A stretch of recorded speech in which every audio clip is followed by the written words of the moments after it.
Bonjour, je m'appelle Émilie et je suis professeure des écoles depuis une quinzaine d'années.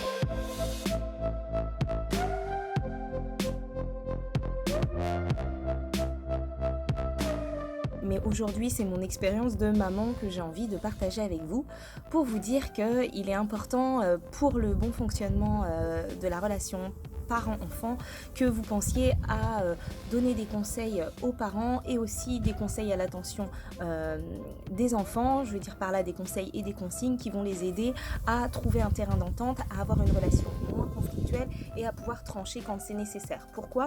Parce que finalement, même quand vous êtes loin, même à distance, vous restez dans le cœur de vos élèves, leur enseignant, leur maître, leur maîtresse, et votre parole vaut de l'or.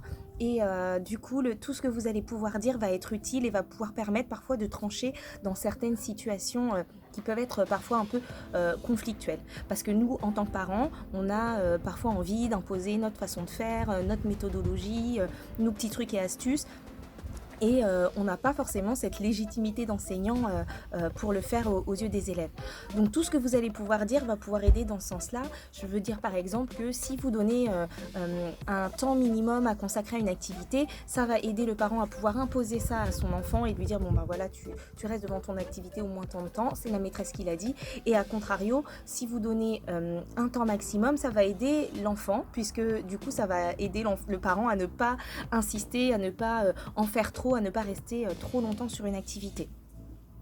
Pensez aussi à donner des indications de méthodologie, où est-ce que les enfants vont pouvoir trouver de l'aide, et tout ça dans le but de développer un peu leur autonomie et de décharger un peu le parent de faire qu'il n'ait pas forcément à rester là à côté de son enfant, qui puisse se débrouiller un peu tout seul.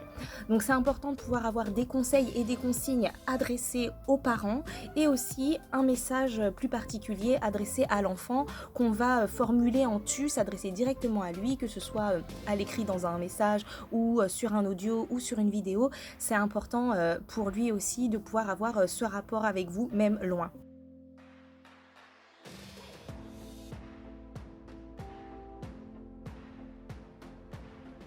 Donc c'est ce que je voulais vous dire aujourd'hui, et si vous avez vous aussi envie de partager des trucs et astuces ou votre expérience avec d'autres enseignants, n'hésitez pas à le faire à partir de la plateforme Être Prof.